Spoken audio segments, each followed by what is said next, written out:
마지막 주제는 제가 또 이제 영어 링크드인 얘기를 한 김에 자, 엔지니어가 한국을 떠나는 근본적 이유에 대해서 이거는 제 생각이에요. 네, 제 생각이고 네, 이런 기사는 항상 나오죠. 네, 대기업 보장학과도 속탄다. 의대 쏠림의 학생 이탈 증가. 근데 이런 기사는 항상 나와요. 여기서 오랜 기사예요. 이런 기사 맨날 나와. 이거는 내 생각에 20년째 단골 소재예요. 저도 기자하면 하나 쓰려고요. 근데 이게 진짜 지금 이게 문제인가? 라는 생각이 듭니다. 네, 맞습니다. 이게 문제인가? 나는 이게 문제가 아닌 것 같거든요. 아니지. 지금 우리나라의 문제는 현직들이 떠난다는 게 문제예요. 이거는 지금 고딩들이 엔지니어 공대 안 간다는 거잖아요. 그게 보다 더 급한 문제가 현직들이 떠나는 게 문제입니다. 현직들이 뭐 3하 현직 또 저도 현직이 떠난 케이스죠. 저는 로스쿨로 갔고 뭐 의대로 간 친구도 있고 치대로 간 친구도 있고 미국, 유럽, 심지어 요즘은 중국까지 떠나요. 네, 중국까지 갑니다. 그리고 이게 중국에서 뭐 기술 유출로 우리 뭐 다 기술 유출로 간다고 막 난리치잖아요. 정치권이나 언론에서. 근데 실제로 중국의 엔지니어 대우가 좋아요. 여러분이 한국의 페이가 중국 엔지니어보다 낮습니다. 충격적이게도. 중국이 우리나라 GDP의 3분의 1밖에 안 되는데 중국의 엔지니어는 생각보다 돈을 많이 줍니다. 네, 맞습니다. 이게 문제예요. 우리가 당면한 문제는 의대 갈 놈들을 어떻게 공대로 돌릴까가 아니라 공학 하다가 나간 사람, 저 같은 사람. 여러분 웨이리포님 대만 엔지니어 이겼다고요? 제가 대만 엔지니어 연봉 좀 이따 깔 텐데 여러분 웨이리포님 심장마비 올 수도 있어요. 그러니까 그 심장마비 약 하나 드시고 오세요. 네, 그렇습니다. 지금의 문제는 엔지니어 현업이 떠난다는 게 문제예요. 그래서 이런 뉴스 계속 나오죠. 연봉 9개, 중국이요, 미국, 일본도 유출, 뭐 반도체 이제 유출 막으려면 매년 나오는 겁니다. 네, 매년 나오는 거죠. 매년 나오는 얘기입니다. 그래서 동아일보, 이게 무려 20년 전 기사입니다. 예, 여러분 TSMC 얘기 계속 하셔서 그러는데 제가 이따가 대만 기사를 가져오겠지만 올해 TSMC 평균 보너스가 우리나라 돈으로 9천만 원입니다. 네, 올해 TSMC 평균 보너스가 한국 돈으로 9천만 원이에요. 삼성전자 평균 연봉이 1억 2천이거든요. 예, 얘네는 보너스가 9천만 원입니다. 와, 지리죠? 그리고 여러분 그 대만의 물가나 신입초봉 보시면 아시죠? 걔네는 신입초봉이 월 150인 나라예요. TSMC는 하는 만큼 줍니다. 어쨌든 여러분 과학기술자가 된 것을 후회하는 부분이 있다면 이게 무려 동아일보 기사인데 2004년 기사예요. 일단 임금 제일 후회합니다. 두 번째로 사회적 지위입니다. 뭐 직업 안정성은 사실 과학자 자체가 이제 엔지니어 자체가 안정적인 직업일 수는 없죠.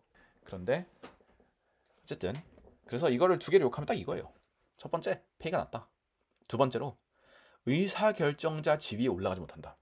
이 두 가지입니다. 이 두 가지가 제가 생각했을 때 우리나라에서 엔지니어를 기피하는 가장 큰 이유예요. 그럼 저는 앞으로 세 가지를 할 거예요.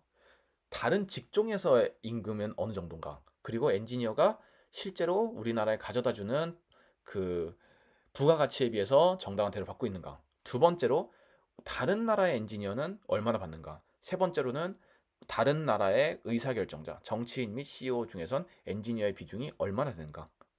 이 세 가지를 다룰 거예요. 첫 번째, 국내 차직종과의 임금 비교입니다. 우리나라 여러분이 매달 뭘 내시죠? 월급에서 건강보험료를 내요. 건강보험료를 내잖아요, 여러분이. 근데 여러분이 어 건보공단에서 아니 이게 이해성이 무슨 아 진짜 어쨌든 건보공단에서 뭘 발표하냐면은 건강보험 납부 상한액이 직장별로 몇 명씩 있는지를 발표합니다. 그러니까 우리가 연간 한 연봉이 10억 원 정도 되면 건보가 연간 2천만 원 나오는데 그게 상한이에요. 네, 건보 상한액입니다.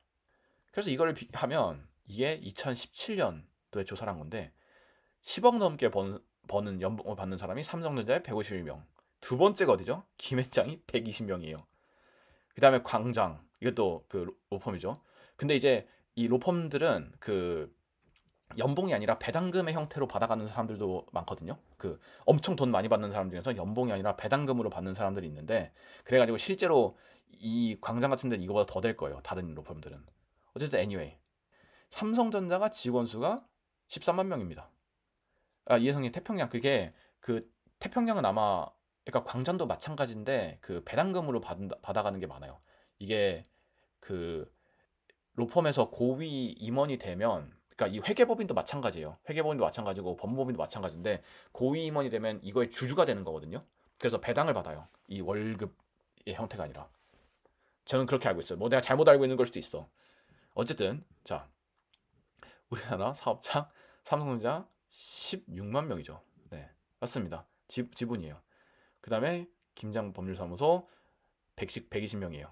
김앤장은 그 법무법인이 아닙니다. 네, 이 특이한 형태예요.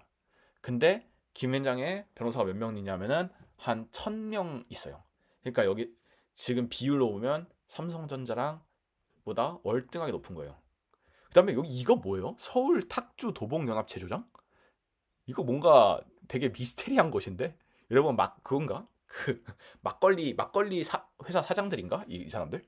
그럴 수도 있지. 뭐 내가 뭐 막걸리 회사 사장이면 연봉 10억 받을 수도 있죠. 어쨌든 예, 그쵸. 다른 직장에 비해서 이거 삼성전자밖에 없고, 삼성전자는 그리고 당연히 1등이어야 돼요. 아, 김단일이 그래요. 막걸리 조합장들이에요. 네, 그쵸. 그러면 월급쟁이 말고 누가 많이 버나? 개인 사업자 중에서는 삼성전자 월급이 평균 연봉 여기죠. 네, 여기 수준이에요. 여기 사이죠. 1억 3, 4천 이 정도니까. 근데 안과의사, 산부인과의사, 일반인과의사, 어쩌고저쩌고 변호사, 치과의사 다음에 삼성전자예요. 이게 뭐 안과의사 같은 경우에는 그거 그 라식 기계가 워낙 비싸니까, 뭐 라식 기계 뭐 30억이라면 하나에 그 해서 공장을 돌려야 되니까 뭐 돈을 많이 버실 수도 있고, 기업을 하면 리스크를 지니까. 어쨌든 anyway, 우리 삼성전자는 여기 있어요. 그쵸? 공장장들이죠. 내가 라식 기계를 생각해 봤는데, 아니 라식 기계도 존슨앤존슨 이런 데서 만들잖아요, 대기업에서. 근데 하나에 30억밖에 안 하잖아. 자, 제가 변리사 말씀드리면, 변리사의 평균 연봉이 6억 몇천만 원이라고 나왔잖아요. 네. 근데 그게 잘못 나온 통계예요. 그거 변리사 사무실 기준입니다. 변리사 평균 연봉은 이 정도가 많아요. 맞아요. 대신에 워라밸이 겁나 좋아요, 변리사. 아니, 이 정도가 맞습니다. 네. 근데 변리사 워라밸이 개 좋아요. 대신에 일이 재미없습니다. 회계사는 우리나라에서 가장 큰 데가 3일인데, 3일이 초봉이 7천만 원 정도 돼요. 대신에 이제 1억 2천 정도까지 오르는 그 속도는 빨라요. 네. 생각보다 회계사 돈 못 벌어요. 네. 그러면 과연 엔지니어가 부가가치를 창출을 못하냐? 그러니까 내가 돈을 못 벌어와가지고 돈을 못 번다. 이건 억울할 게 없어요. 근데 우리가 1인당 매출액과 영업이익을 살펴보겠습니다. 삼성전자가 1인당 매출액이 DS 부분이 14.2억이에요. 하이닉스는 1인당 매출액이 20.7억이에요. 이 괄호 속에 있는 건 영업이익입니다. 하이닉스 1인당 영업이익이 7.2억이에요. 진짜 대단한 것 같아. 이게 어느 수준이냐면 애플 수준이야. 애플의 1인당 매출이 32억, 1인당 영업이익이 7.6억이거든요. 하이닉스 1인당 영업이익이 애플이랑 비슷합니다. 근데 이게 뭐야? 아람코 존나 미친 거 아니야? 아람코 인당 매출이 91억이에요. 완전 돌았어요. 와, 아람코 무슨 회사인지 알죠? 아람코가 사우디 국영 석유 회사예요. 제 친구 아버지 중에서 아람코 다녔던 분이 있는데, 아람코는 복지가 넘사해요. 네. 아람코 얘기 잠깐 제가 들은 건데 해드리면, 일단 집을 줘요, 아람코. 네, 아람코 집을 주는데 2층 집입니다. 네, 사우디에 집을 주는데 2층 집이에요. 우리 뭐 사택 주죠? 사택은 원룸 주죠? 얘는 2층 집 줍니다. 그리고 자녀 학비가 전체 다 무료예요. 연간, 그 친구 말로는 연간 10만 불까지 대준대요, 자녀 학비를. 그러니까 전 세계 어딜 가든 무료예요. 그리고 진짜 개쩐다고 생각했던 게, 이게 사이트가 있잖아요. 근데 이제 사우디도 그게 있잖아. 그 사우디 제다 이런 대도시가 있잖아요. 아람코는 자기네 전용 공항이 있어요. 그리고 그 회사원을 이제 우리나라로 치면 금요일. 근데 이슬람은 이제 목요일에 쉬니까 목요일 날 회사원을 그 도시로 태우고 가는 비행기가 있습니다. 네. 그 출퇴근용 비행기가 있어요. 아람코에. 그래서 아람코에 SOL에서 아람코 가는 경우 있어요. 제 여자친구 선배가 SOL 다니시는데 자기 팀에서 SOL에서 아람코 간 사람이 있다고 그러더라고. 네, 아람코 복지가 넘사요. 아람코가 막 연봉이 그렇게 세진 않거든요. 근데 그렇게 세지 않는다도 막 2, 3억 되는 것 같아. 근데 아람코 복지가 진짜 개넘사요. 아람코는. 모르겠어요. 알아보고 해야 되나? 근데 영어 쓴다는 것 같은데요. 그 아람코 사이트는. 그리고 막 그런 것도 없대요. 그 다 거기 학교들은 국제학교고 그리고 그 히잡 쓰고 다니는 이런 것도 없고. 네, 그렇습니다. 근데 여기 변호사 인당 1인당 매출, 이거 변호사 1인당 매출액이에요. 직원 1인당 매출액이 아닙니다. 네. 거기에 보면 우리나라에서 가장 높다는 13.5억 김현장이 얘네 삼성 DS보다 낮습니다. 그러니까 결국에는 엔지니어가 돈을 못 버는 게 아니에요. 돈은 겁나 물어. 아니, 왜 중동 언니들이 예쁘다로 지금 귀결이 되는 거야? 진짜. 아, 그래요? 중동. 저 요번에 카타르 갔다 왔거든요. 근데 카타르 항공사 승무원은 막 그렇게 예쁜 사람은 잘 없는 것 같은데. 어쨌든. 그래서 제 소결론이에요. 우리나라에서 엔지니어는 부가가치에 비해 창출하는 금전적 보상이 매우 적어요. 근데 이게 어떻게 보면 그 자본주의에 굉장히 역행하는 거죠. 자본주의에 역행하는 거니까 그 뭐라 해야 되지? 자 굉장히 제가 봤을 때는 반자본주의. 당연히 돈을 많이 버는 곳이 돈을 많이 줘야 되는데 그래서 뱅커가 더 많이 주잖아요. 저 뱅커가 돈을 많이 주잖아요. 그래서 돈을 많이 버니까 사모펀드 이런 데 가면 어마어마하게 주잖아요. 요번에 그 메리츠 종합금융 회장이 보너스로 800 몇십억 받았다 그러더라고. 근데 거긴 돈을 그만큼 벌잖아. 엔지니어도 돈을 그만큼 벌잖아. 근데 왜 돈을 안 주냐고. 근데 이제 그런 게 있어요. 이게 점차 다행히 좀 약간 나아지는 것 같은 게 옛날에는 우리나라가 그 외국으로 못 갔어요. 맞아요. 캡틴 태원이 맞아요. 하이닉스 사실 성과급 어떻게든 덜 주려고 굉장히 꼼수습니다. 우리가 밖으로 아는 하이닉스 성과급이 진짜 성과급이 아니에요. 맞아요. 그, 그쵸. 그죠. 사우디도 이제 여자가 운전을 할 수 있게 바뀌었고, 근데도 뭐라 해야 되지? 그리고 근데 아람코 그 뭐야 그 아람코 사업장은 완전 그 사우디가 아니래요. 네, 그쵸. 우리나라는 이렇게 되는 이유가 한국 사람은 한국에서 태어나서 한국을 하니까 한국에 살아야 되잖아. 그러니까 취업을 외국에 못 했잖아요, 옛날에는. 그러니까 이게 구인 구직 시장에서는 비대칭인 거예요. 우리나라는 외국으로 못 나가. 그래서 한국의 박사급 연봉이 전 세계에서 가장 낮은 수준입니다. 굉장히 안타깝게도. 그렇습니다.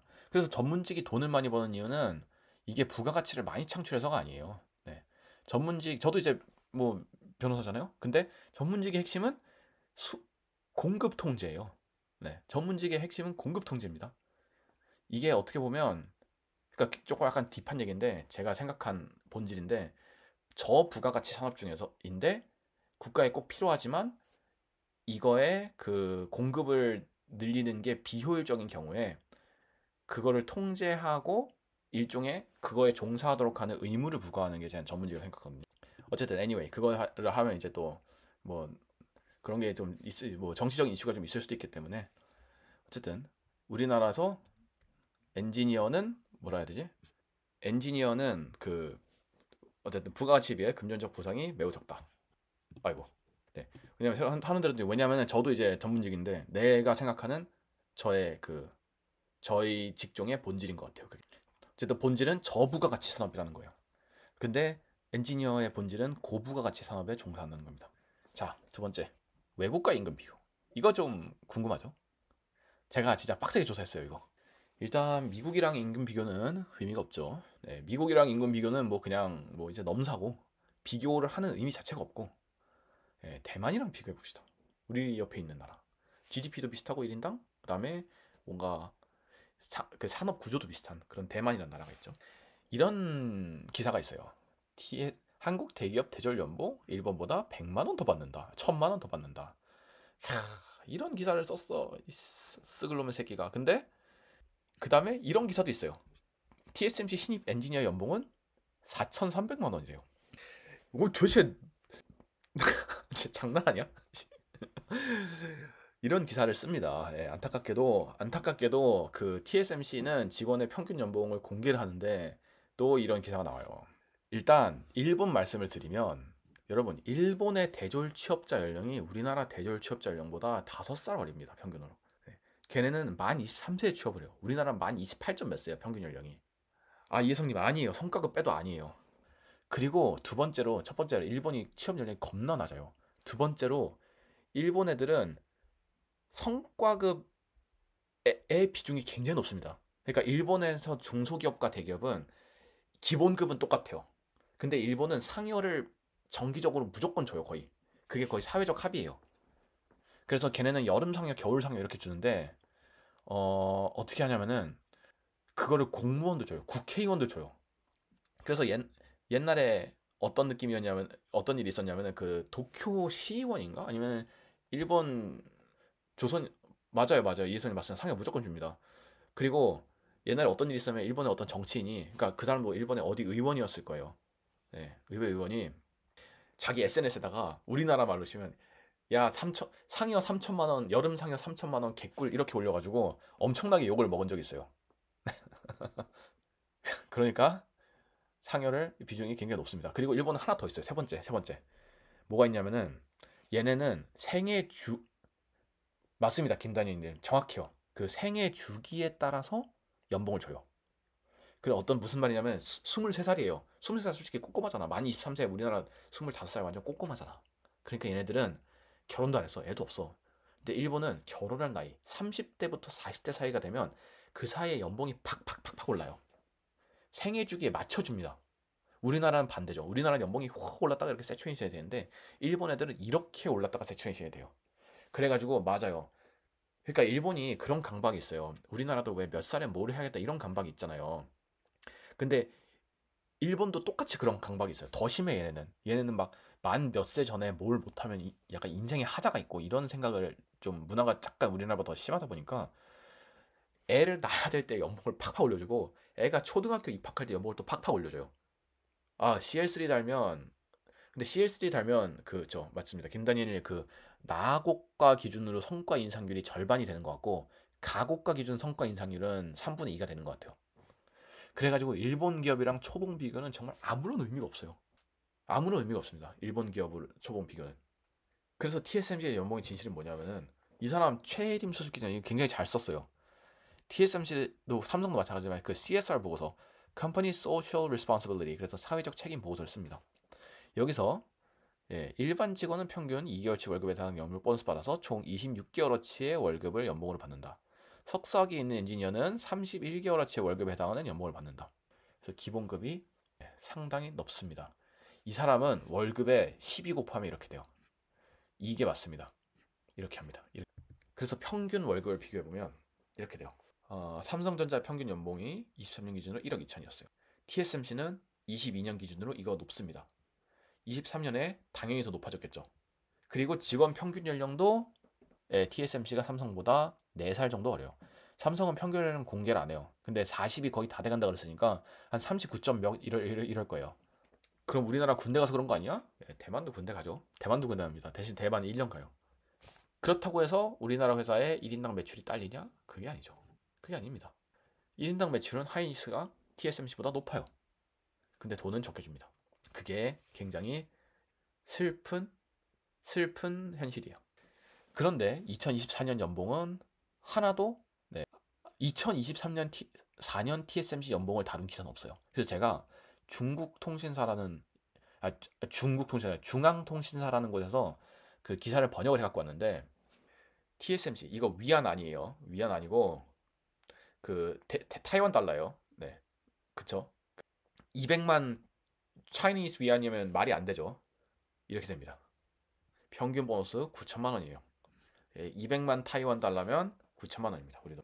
제 주변 사람들은 마이크론 되게 많이 외국 간 사람들 되게 많아요. 사실 저도 약간 고민을 했어요. TSMC 아리조나나 마이크론 보이게 쓸까 약간 고민했었는데 일단은 안 그러기로 하고. 근데 어쨌든 어, 예, 외국으로 좀 나가면 우리나라의 엔지니어 대우가 좀 좋아지지 않을까 하고 저는 생각합니다. 마지막 세 번째. 의사결정자 중에서 엔지니어 아니면 이공계 출신 비중이 얼마나 되는지 알아보도록 할게요. 사실 여기는 전 세계적에서 이 분야로 정말 뛰어난 국가가 하나 있어요. 전 세계에서 이 분야로 정말 뛰어난 국가가 하나 있는데 거기 어디냐? 바로 중국입니다. 그저께 우리나라가 U22 축구 대표팀에서 중국에 졌어요. 근데 어, 우리나라는 기술도 중국에 졌죠. 우리나라는 중국의 축구 진 거는 충격인데 다른 거 진 건 충격이 아닌 것 같아. 안타깝게도. 예, 맞습니다. 그 시 주석이 시진핑이 싱화대 화공과 나왔죠. 놀랄 건 시진핑 아니에요. 예, 중국은 그, 그 북경을 저는 중국을 많이 중국 한 6, 7번 가봤는데 그 북경에 가면 그 천안문 광장에서 그러니까 천안문에서 천안문 광장을 보고 딱 서면 그 우측에는 인민대회당이 있고 좌측에는 중앙국가박물관이 있어요. 아, 중국 국가박물관. 중국국제보우원이라고 중국 국제박물관이 있는데 그 중국 국제박물관에 가면 과기적 역량이라고 과학기술관이 있어. 우리나라로 치면 국립중앙박물관에 과학관이 있어요. 우리나라 과학 역사와 과학 발전을 그 뭐야 그 송보하는 관이 따로 있어요. 이게 되게 인상적이더라고요. 네. 이게 되게 인상적이었어. 왜냐하면은 우리나라도 마찬가지고 중국도 마찬가지예요. 사실 우리나라가 이 정도를 할 수 있는 어, 이유는 과학기술 때문이에요. 우리나라가 그 중진국의 함정이라 그러죠. 우리나라가 왜 태국 같은 데 보면 우리나라보다 옛날에는 잘 살았지만 그 지금은 우리나라 훨씬 잘 살잖아요. 중진국의 함정에 갇혔죠. 예, 맞습니다. 꾸엔이 솔직히 그래요. 솔직히 그렇고 저는 예. 근데 그 선택을 별로 후회한 적이 없긴 합니다. 예. 국중박 과학 관련 컨텐츠 없어요. 국중박 뭐 다 신라 그 뭐야 그 금동대학로 이런 거 있고 과학 관련 콘텐츠 아예 없습니다. 공대생님이 안녕하십니까? 근데 이제 과학기술자는 중국은 그 1960년대에 우리나라처럼 우리나라도 이제 7, 80년대에 과학을 굉장히 기술을 굉장히 중요시했죠. 그 결과 우리나라에 독자 기술이 생기고 우리나라에 독자 회사가 생겼어요. 그게 우리나라가 그 GDP 2만 불을 넘어서 중진국의 함정에서 벗어난 비결이에요, 사실. 우리나라 사람들이 존나 근면해서 그런 게 아니에요. 그 베트남 가보면 아침 8시에 10시에 백화점이 열어서 10시에 닫아요. 8시에 열어서 10시에 닫나 그래요. 8 to 10인가 10 to 10인가요, 백화점이. 엄청 근무 시간 깁니다. 태국 애들도 근무 시간 겁나 길어요. 걔네도 막 근면한 농업적 근면성 뭐 걔네도 농업적 근면성 있어요. 근데 이거에 투자를 한 거지. 근데 이 과학기술에 투자하는 게 되게 고통이죠. 이게 결과가 바로바로 안 나오고 우리나라가 독자적으로 개발해야 되고 그런 고통이 있는데 중국도 마찬가지예요. 우리나라가. 중국도 1960년대에 모택동에 어떤 정책이 있었냐면은 양탄 일성 정책이라는 게 있었어요. 얘네는 다 이렇게 이름 붙이잖아요. 그런 되게 약간 좀 있어 보이는 이름을. 그래서 양탄 일성이라는 게 뭐냐면은 양탄 원자폭탄과 수소폭탄을 만들고 일성은 인공위성이에요. 네. 그래서 얘네도 군사기술과 과학기술을 바탕으로 그 우리나라가 중국이 세계 패권을 잡겠다는 정책이 있었어요. 그리고 사실 그게 지금의 중국이 미국이랑 경쟁할 수 있는 위치까지 오게 해준 거죠. 근데 우리나라랑 중국이랑 약간 다른 게 있는데 중국은 아직까지도 이거를 기억합니다. 이게 본질이었다는 거를 기억하는데 우리나라는 아쉽게도 좀 살만해지니까 이걸 까먹은 것 같아. 굉장히 아쉽게도 이걸 까먹었습니다. 그쵸, 인공위성에서 탄도 바꾸고 뭐 다탄도 진입 기술 이런 거 하고 대충 뭐 텅스텐 이런 거 하면 ICBM이죠. 맞습니다. 네, 그래요. 그러면 중국의 정치인 중에서 그 이공계 출신 보겠습니다. 중국은 중국 공산당 중앙정치국의 상무위원이라는 게 있어요. 얘가 우리나라로 치면 국무위원이에요. 그러니까 장관 이런 사람들처럼 그 중앙정치국에서 가장 최고 의사결정 기관이에요. 여기 보면 시진핑, 리창 당체장 이 사람들이 관료급이 아니라 우리나라로 치면 장관과 총리예요. 이 사람들이 중국에서. 네. 우리나라로 치면 관료급이 아니라 장관과 총리, 서기 이런 사람을 넘어서서 그 서기 중에서도 뭐 당 제1서기 이런 사람들. 시진핑 화군과 나왔죠. 다 알고 있죠. 너무 유명하죠. 이 사람도 이 7명 중에서 네, 3명이 그 이공계를 나왔어요. 시진핑의 현 내각이에요. 그러면 중국의 전 내각 한번 볼까요? 네, 후진타오 때는 9명 중에서 8명이 이공계였어요. 네, 후진타오 때는 리커창 빼고 9명 중에서 8명이 이공계였습니다. 여러분, 중국의 주석 있잖아요. 그러니까 중국의 주석이 지금 시진핑, 그 전에 후진타오, 그 전에 장쩌민이잖아요. 시진핑 화공, 후진타오 이 사람도 이공계, 장쩌민도 정기공학인가 했어요. 그러니까 중국은 주석들이 내내 이공계였어요. 그 모택동과 등소평은 아니었던 것 같고, 또 어쨌든 덩샤오평 이후로 중국의 리더들은 전부 다 이공계 출신입니다. 이게 진짜 좀 다른 것 같아요. 재밌죠? 와예요. 그럼 우리나라 한번 볼게요. 우리나라를 보면, 예, 지금은 이제 우리나라는 미국은 좀 달라요. 미국은 여러분, 미국은 뱅커 출신이 많아요 지금. 네, 근데 그건 트럼프 성향이에요. 네, 뱅커가 많아요. 맞아요, 맞습니다. 최태원 이공계요. 최태원 물리학 전공했죠. 자, 우리나라는 어 현재, 안타깝게도 현재는 내각이 좀 많이 빠져 있죠. 그래서 전 내각을 갖고 왔어요. 1기 정부 1기. 자, 21명인데 21명의 국무위원이에요. 국무위원이라는 거는 장관, 총리 이렇게 국무회의라는 곳에 들어오는 사람들이 국무위원이고, 그냥 장관이라고 생각하면 돼요. 장관들. 예, 하늘색이 이공계입니다. 예, 과기부 장관 이종호 교수님, 그다음에 환경부 장관, 중기부 장관, 이 세 명. 그러니까 과기부 장관은 당연히 이공계가 되죠. 그러니까 당연히 이공계인 자리 세 개를 빼고는 전부 다, 네, 전부 다, 네, 문과 출신입니다. 그리고, 네, 예배원이 맞죠? 그 노란색 분들이 변호사요. 어, 그래서 이게 뭐가 문제냐? 내가 좀 정치적이지 않은 걸로 가겠어. 예. 이게 뭐가 문제냐? 한더스 총리가 경제인가 그랬을걸요? 경제인가 뭐 그런 거고, 최상목 부총리도 지금 경제였던 것 같고, 어쨌든 그쪽이 많아요. 상경계랑 그 다음에 법 쪽이 많습니다. 근데 이게 뭐가 문제냐? 그러니까 제가 이제 저는 둘 다 경험해봤죠. 저는 경제계도, 그러니까 저는 엔지니어도 해봤고 이제 법 쪽에도 경험을 해봤는데, 사고가 되게 달라요. 사고가 뭐가 다르냐? 일단 자연과학자는 그거예요. 자연과학자들은 안 되는 999가지 이유가 있어도 되는 한 가지 이유가 있어야 합니다. 그래서 막 이상한 거 하잖아요. 이상한 거 하고 막 자기 홀극 찾고 그러잖아. 자기가 막 리만가설 풀다가 그 그거 오고 뭐 약간 그 뭐라 그러지? 그 조현병 오고 그러잖아 보면. 예, 얘네들은 한 가지 이유가 될 이유가 있으면 안 될 999가지 이유가 있어도 합니다.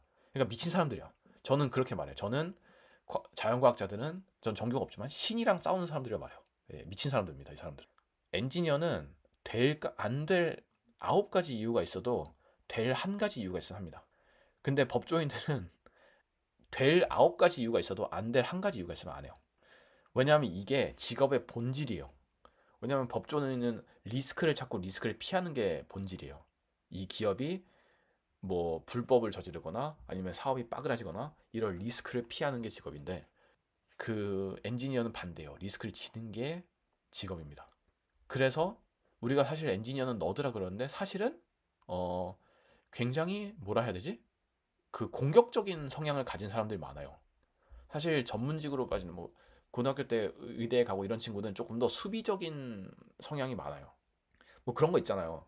저는 그런 경험 있거든요. 전 고등학생 때 그 H 플러스 수용체를 감지하는 게 신맛이, 그러니까 H 플러스 농도를 감지하는 게 신맛 수용체예요. 그런 걸 배웠었어요 고등학교 때. 그 여러분 비타민 C 그 씹어보면 졸라 쉬워요. 그래서 아스코르빈산이잖아요. 저 친구가 이제 그 비타민 C 씹어먹은 거라고 저한테 구라쳐가지고 제가 한번 씹어봤거든요. 진짜 겁나십니다. 근데 그거를 듣고 뭘 해봤냐면은 염산을 찍어 먹어봤어. 이 염산을 찍어가지고 해야 돼 보니까 염산 졸라 쉬어요. 한번 약국에서 사가지고 묽은 염산 한번 찍어 드셔보세요. 이렇게 가설을 검증할 수 있어요. 진짜 개십니다. 근데 이제 묽은 염산은 그 손에 닿아도 괜찮아요. 진한 게 아니잖아요. 그러니까 저 산이니까 시죠. 근데 이게 뭐라 해야 되지? 그 어쨌든 내가 검증을 해야 될 거 아니야. 이게 진짠지를.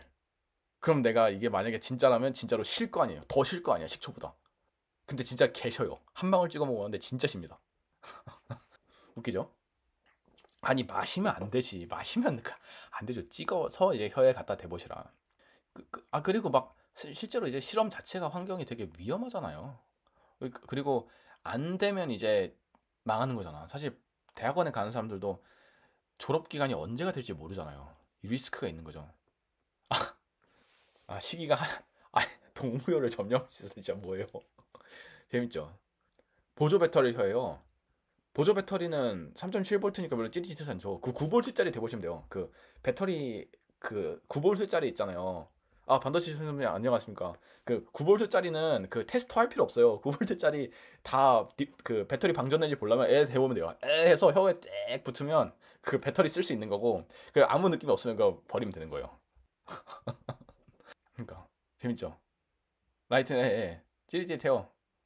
재밌죠?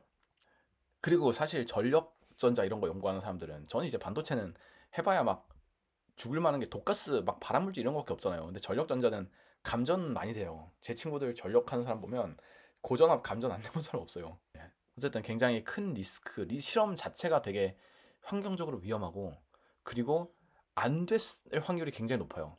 우리는 되는 걸 되게 하는 사람이 아니잖아요. 사실 안 되는 걸 되게 하는 사람이 그런 사람이지. 근데 이제 사실 법조인이나 그런 사람들은 본질 자체가 되는 거를 안 될 이유가 찾아서 그 안 될 한 가지 이유를 없애는 거거든요. 그렇죠, 맞죠? 승부는 맞습니다. 그 돈 투자도 많이 필요하고, 그냥 안 되면 조지는 거고, 되면 개떡상 하는 거고, 이게 사실 엔지니어링 본질이에요. 그래서 의사결정자의 엔지니어링이 없다는 거는 이 도전이나 이런 거에 대해서 이해 자체를 잘 못한다는 겁니다. 그러니까 저희 연구과제 딸 때도 그래요. 연구과제 왜 우리나라의 목표 달성률이 90몇 프로라 이러잖아요. 90몇 프로일 수밖에 없어. 왜냐하면 목표 달성을 못 하잖아요. 그럼 다음 과제를 안 줘요. 너네는 왜 이렇게 달성률이 낮냐 이래요. 왜 너네는 임팩트 팩터 몇 이상 논문을 몇 개 쓰기로 하고 이걸 못했냐 이래요. 그러니까 항상 목표를 낮출 수밖에 없고 되는 걸 할 수밖에 없습니다. 그게 굉장히 안타까워요. 왜냐하면은 그러게요. 이게 안타깝습니다. 그리고 이제 그런 일들이 있어요. 저희도 반도체는 돈을 되게 많이 쓰잖아요. 연구 자체가. 저희도 박사 한 명 졸업하면, 저희 시모스라는 랩이니까 박사 한 명 졸업하려면 한 4억에서 5억 정도 쓰는 것 같아. 네, 박사 한 명당. 왜냐면은 그 반공연 장비 누르면 일단 버튼 한 번 누르면 10만 원이거든요. 비싼 건 100만 원? 그냥 버튼 딸깍 한 번에 10만 원씩 다 나가는 그런 애들인데 이제 많이 쓸 수밖에 없죠. 근데 항상 이제 우리가 과제를 따면서 어려웠던 게, 어디는 얼마를 주면, 어디는 10억을 주면 논문을 몇 개를 내오는데 왜 너네는 10억을 주면 논문을 그거만큼 못 써오냐, 이게 있어요. 이게 있어요. 굉장히 안타깝습니다. 어떻게 보면 그 장치 산업의 본질도 이해 못하는 거죠. 그런 사람은 우리나라의 핵심 산업임에도 불구하고 그 장치 산업이라는 본질을 이해 못합니다. 예, 그래요. 그러면 이제 정치인 중에서는 없어요. 아, 에베웬이 맞습니다. 재료가 논문 잘 나오죠. 네, 실리콘 논문 잘 안 나와요. 재료가 논문 잘 나옵니다. 부러워요. 그래서 저희도 알렘 연구하는 사람 논문 잘 써요. 어쨌든 그래서 옛날에 2004년 기사인데, 이것도 기업체를 보면 꼭 이공계 푸대접은 아니다, 이런 게 나와요. 근데 여기서 이제 제시한 것도 50대 임원 기업 임원 계열별 분포가 나왔는데 이공계가 절반이라는 겁니다.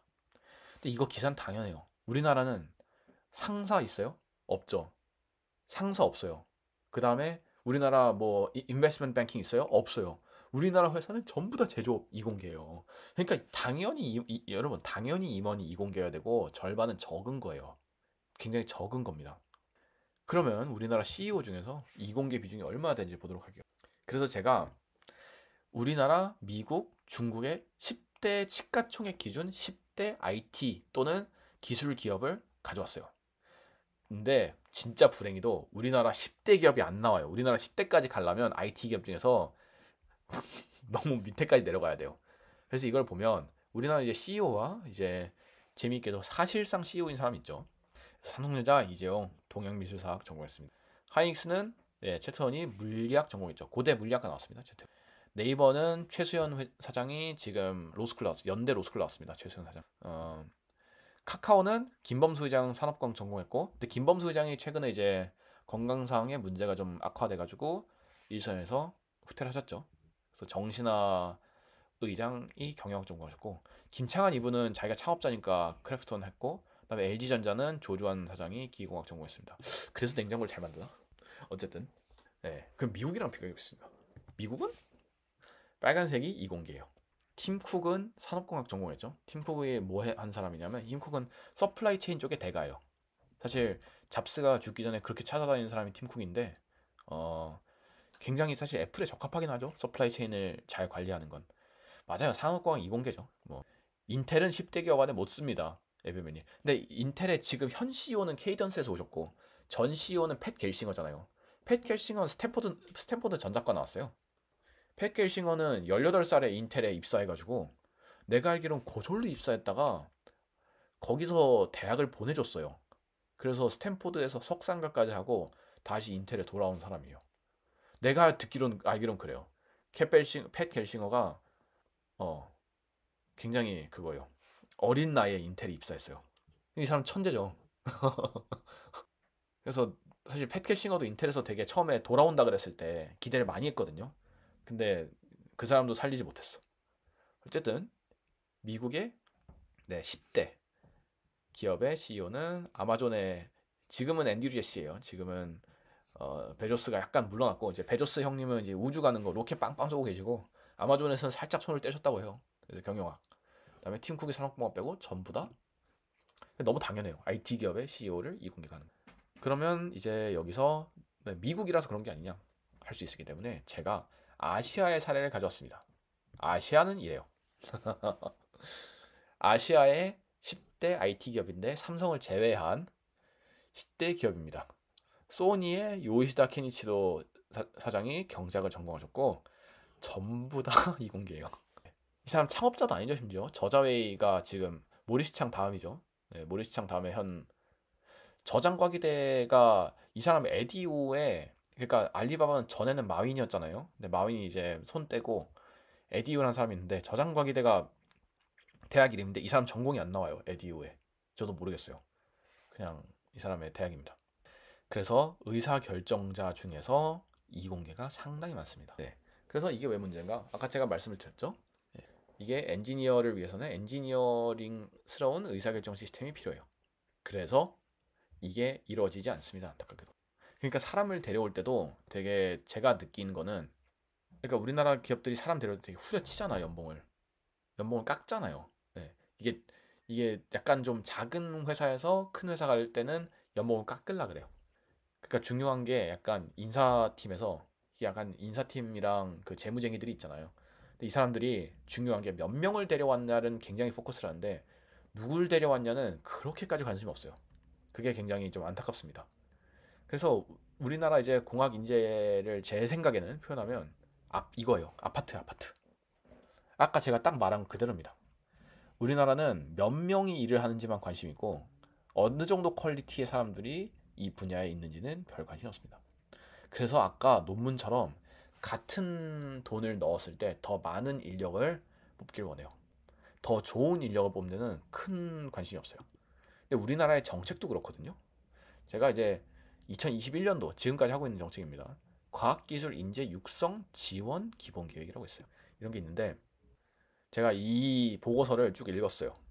제가 쭉 읽고 이제 1, 2, 3, 4단계가 4개 정도의 큰 계획이 있는데 뭐 이렇게 이런 것들이 있어요. 사실 이 첫 페이지 딱 폈을 때는 이게 무슨 소린가 했어. 나도 무슨 소린지를 모르겠는 거야. 왜냐하면은 뭐 초, 중 등 수과학 및 디지털 기초 역량을 제고하면 우리나라 엔지니어가 미국을 안 가나? 여기서부터 약간 핀트를 잘못 찾았죠. 그러니까 어떻게 사람을 엔지니어를 많이 만들까를 지금 생각을 하고 있는 거예요. 정책부터가. 이런 것도 있죠. 미래 유망부나 혁신 인재 양성. 이것도 약간 뭐 그린 뉴딜 바이오 신산업 이것도 약간 좀 정책적인 거죠. 예. 그래서 17.7만 명을 양성을 하겠다. 막 이런 목표를 세우고 있어요. 그러니까 이것도 다 수적인 양적인 측면에서의 그겁니다. 그 집중입니다. 이런 것도 그래요. 평생학습 지원체의 강화. 이것도 뭘 평생교육을 한다는 건지 잘 모르겠는데 그 평생교육하기 전에 일단 그 대만으로 가실 것 같고 뭐 여성과학기술 이런 것도 어떻게 보면 그 양적인 측면이죠. 수를 늘려야 되는 거죠. 그나마 이제 할 수 있는 게 해외 인재 국내 유입 활성화 이런 게 있어요. 이런 게 지금 신산업분야 핵심 연구자에 대해서 연 6억 원 최대 10년 동안 지원을 한다는데 이게 6억이 연봉 6억이 아니에요. 연구비 6억입니다. 근데 여러분 대학원에서 있어 보신 분 알겠지만 연구비 6억이면 진짜 짠 거예요. 맞아요. 크레도르님 맞습니다. 이게 우리나라의 모든 이제 정책이나 시스템은 뭐에 지원돼 있냐면은 이 사람을 많이 만드는 데 늘리고 있어요. 그러니까 이 사람을 직접 지원해 주는 데는 관심이 없어요. 그리고 맞아요. 코딱지요. 6억으로 뭘 연구를 해요? 6억이면 박사 한 명이에요. 박사 한 명입니다. 6억이면. 그리고 이거 뭐야? 아니, 핵심 기술 보유 인재 지속 활용 기반 마련. 전 그래가지고 야 이거 드디어 우리나라 인재를 인정하고 대우를 해주겠구나 하고 봤는데, 아니 이거 내용을 보니까 산업기술의 유출 방지 및 보호에 관한 법률 해서 수출, 합병, 이직 등을 제한하고 유출 행위에 대한 벌칙을 부여하겠대. 아니 그 이거는 인재를 위한 게 아니잖아. 인재를 처벌하겠다는 생각을 하면서 진짜 답답합니다. 우리나라의 생각이 이거밖에 안 돼요. 그러니까 반대로 생각해야 되거든. 해외 이직을 할 수 있어야 사람들이 이쪽으로 오지. 요즘에 소프트웨어에 왜 가는데요? 요즘에 저희 서울대도 소프트웨어에 가는 사람 중에서 빅테크 하는 사람이 굉장히 많습니다. 근데 빅테크 연봉 제가 뭐 여기서 남해에서 연봉 오픈 못하지만, 예, 뉴스에 나오는 만큼 줘요. 박사 받고 가면. 그러니까 상방이 우리나라가 상방이 열려 있거나 하방이 닫혀 있어야지 그 사람들이 오잖아. 근데 소위 우리가 전문직이라 그러는 거는 하방이 닫혀 있는 직종이에요. 그렇기 때문에 여기로 사람들이 가는 거야. 나는 하방 나는 상방에 들어갈 사실 자신이 없는 사람들이 우리나라에서 의대하고 법대하고 하는 겁니다. 근데 엔지니어는 하방은 열려 있어요. 엔지니어의 본질상 하방에 이 닫혀 있을 수는 없어요. 그거는 본질이랑 맞지 않아요. 대신에 상방이 열려 있어야 되잖아. 내가 잘하면, 아니 막말로 내가, 그쵸, 맞아요. 이성이 딱 정확해요. 엔지니어는 천장이 있어요. 천장을 만들어놔요, 제도적으로. 아니 내가 잘하면, 야 삼전에 5년 다니면 페라리 사야 되잖아. 엔비디아 5년 다니면 페라리 뽑는다며. 근데 삼전에 5년 다니면 그랜저도 뽑기 힘들어. 제네시스 타면 야 이 새끼야 넌 5년 차가 무슨 돈이 있어서 제네시스 탔냐 이런 소리나 들어요. 그러니까 예, 외국으로 가고 고연봉, 내가 연봉을 엔지니어로, 우리나라는 10억 주는 데 없잖아요. 근데 엔지는 1 밀리언, 2 밀리언 받을 수 있어야지 사람들이 야 나는 박사에서 졸라 굴러가지고 잘하겠다 이 생각을 하지. 우리나라는 벌써부터 인간을 싸게 굴릴 생각을부터 합니다. 네. 맞습니다. 그래요, 맞아요. 그래도 더 한몫해요. 네. 그것도 한몫하는데 삼성에 5년 다니면 제네시스 뽑기 빡세요. 해요. 그래요. 그래서 우리나라는 지금 질적인 측면은 전혀 생각을 안 해요. 그게 안타깝습니다. 그리고 약간 웃긴 내용이 있어. 이것도 이제 우리나라 사실 그 공무원 열풍 이런 게 있으니까 그 관료들의 질이 되게 좋거든요. 관료들이 되게 똑똑해요. 그리고 뜻이 있는 관료도 굉장히 많아요. 근데 아니 이분들이 쓰신 게 뭐야? 바이오 분야도 산업 수요와 인력 공급과 질적 미스매치 현상이 발생한다는데, 내가 알기로 우리 과에서 가장 취업을 못하는 데가 바이오 연구실이거든요. 예, 예, 그쵸. 사실 우리나라 지금 나갈 수 있으면 나가는 게 맞아요. 저도 그렇게 말합니다. 내가 능력 있으면 나가는 게 맞습니다. 바이오 분야가 공무원이 부족한가?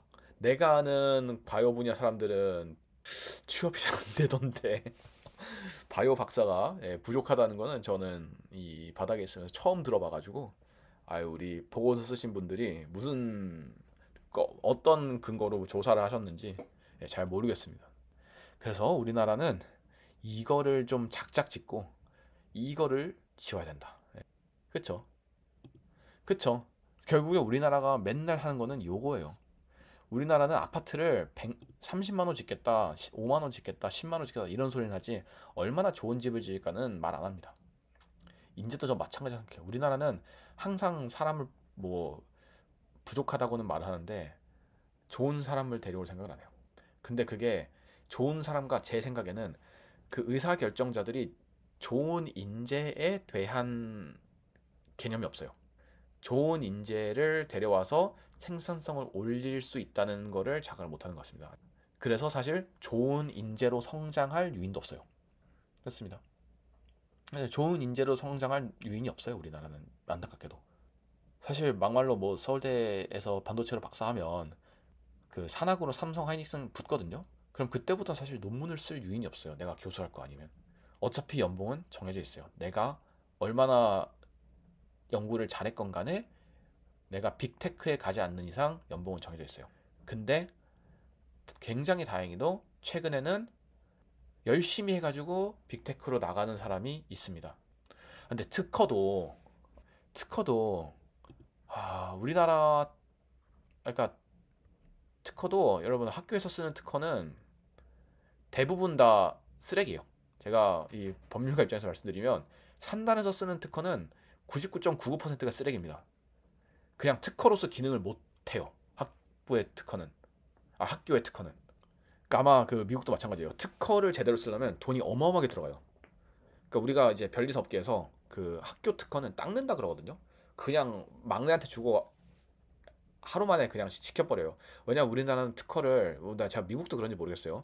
논문처럼 써요. 학교에서 특허는. 근데 그렇게 쓰면 권리 범위가 너무 좁아져가지고 그 특허로서의 기능을 못합니다.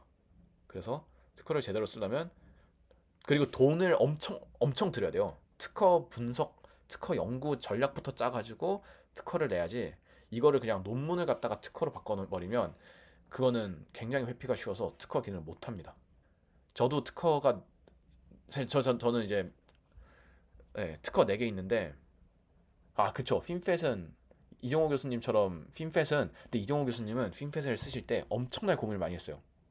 사실 제 지도 교수 아니고 저희 이제 연구실에 계신 교수님이었거든요.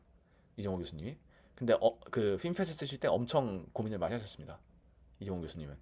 그래서 특허도 아마 그 당시에 경북대에 계셨나 그랬을 때 그랬는데 그 카이스트 산단이랑 해가지고 특허를 어떻게 잘해서 냈다고 하시더라고요. 그 핀펫 특허가 경북대 계실 때면 막 2005년 6년 이쯤일걸요? 엄청 오래전일걸요? 그렇습니다. 그러면 이걸로 잘하는 데가 또 역시나 어디가 있냐? 중국이 있습니다. 중국은 2000년대 천인 계획이라고 중국 출신, 중국인인데 해외에 있는 인재에게 귀국 인센티브를 주면서 귀국을 시켰어요. 근데 이게 이제 좀 산업 스파이냐 이런 논란이 있었기 때문에 현재는 천인 계획이 종료가 됐고 지금은 천인 계획을 이제 자국 내 인재 우리나라에서 그러니까 중국에서 대학 나온 사람 너네 외국으로 나가지 마라. 우리가 지원을 해주겠다 하고 만인 계획이라고 그걸 붙였습니다. 그래서 만인 계획 그러니까 중국 애들은 숫자 붙이는 거 되게 좋아하잖아요. 1등급, 2등급, 3등급으로 나눠서 인재를 지원해 주는데 만인 계획에 선발되면 연간 100만 위안의 생활보조금, 500만 위안의 연구비를 기본적으로 지원받습니다. 100만 위안의 생활보조금을 지원받아요. 100만 위안이면 2억 원입니다. 지금 뭐 180에서 200원 하죠. 차이니즈 위안이. 그러니까 이러면 있을만하죠. 여러분 연봉에 이 정도 얹어주면 있어야지. 내가 내가 엔비디아 갈 수 있고 구글에서 알 수 있는 사람도 중국에 뭐 칭화윤이 있어야죠. 이런 계획을 하고 있어요. 그 결과 어떻게 됐냐? 2019년 이거 21년 기사입니다. 지금은 당연히 과학 논문 인용수 미국보다 훨씬 많을 거예요, 중국이. 반도체 분야는 이미 압도적으로 많고 전체 분야에서도 중국이 현재 미국을 넘어서 세계에서 과학 분야로 가장 영향력 있는 국가로 성장을 했어요. 그렇습니다. 근데 우리나라는 이제 안타깝게도 자연과학이 진짜 약하죠. 우리나라 자연과학이 약해요. 근데 우리나라 자연과학이 왜 약한지는 약간 제가 나중에 좀 제 개인적인 생각을 좀 말씀드릴게요. 이게 약간 종교랑 좀 관련이 있는 것 같아. 맞아요. 크레도는 맞아요. 그, 그, 사실 우리나라 근데 돈 더 달라고 시위하면 졸라 욕하잖아요. 우리나라가 사람들이 돈을 안 주는 이유는 우리나라 사람들이 돈을 안 받, 그러니까 사실 우리나라 국민들이 싼 인력을 원하는 겁니다. 네. 그게 맞아요. 뭐 요번에 이제 52시간, 62시간제 논쟁도 저는 그런 거의 일환이라고 생각하는데 어쨌든 사실 제가 요번에 이제 1월 달에 삼성에서 자사주 매입 발표를 했잖아요. 자사주 매입 발표를 했는데 10조 원, 그러니까 삼성은 원래도 이제 그걸 하는 회사예요. 그 주주 환원을 많이 하는 회사예요. 근데 하늘대리님 들으셨어요? 예, 저희 개 있어요. 비숑 있는데 비숑이 짖어가지고 그 제가 김다니엘님 조금 더 좀 말씀드릴게요. 일단 이기부터 하고.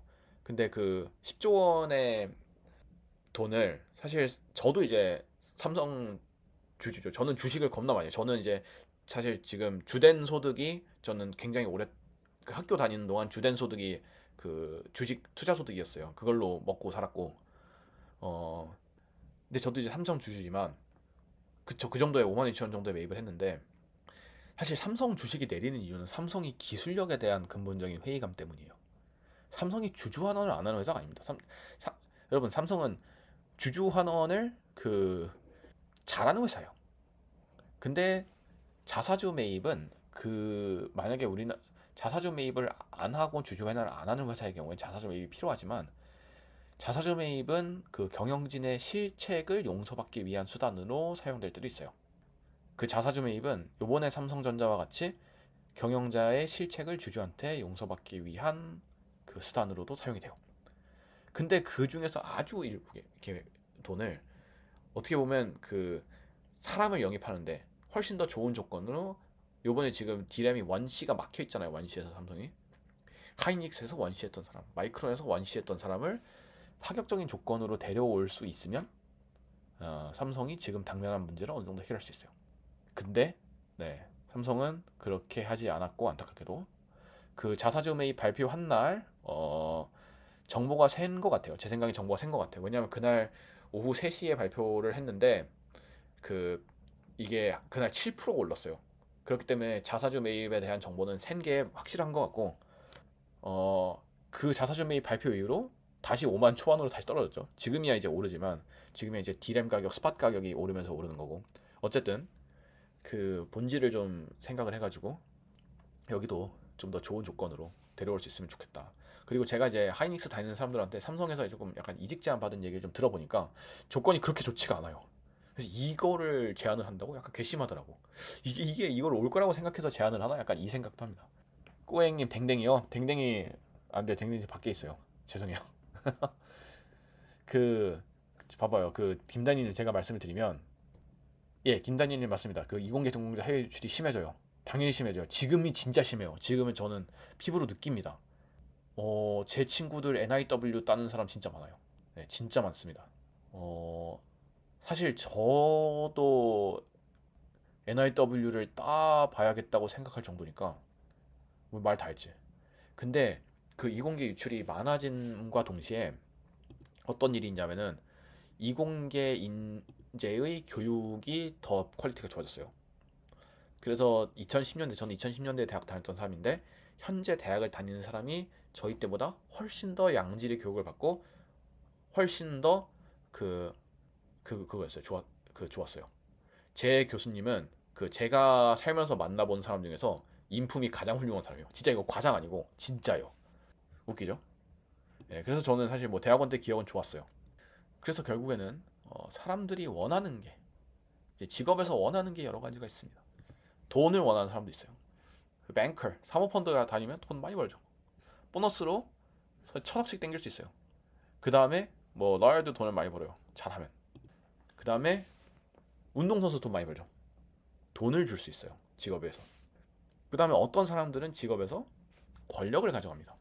뭐 국회의원들이 사실 하는 일의 중요성에 비해서 돈을 막 많이 받지는 않잖아요. 뱅커처럼 많이 받지 않잖아요. 얘네들이. 대신 얘네들은 권력이 있어요. 이거를 보고 직업을 선택하는 사람들이요.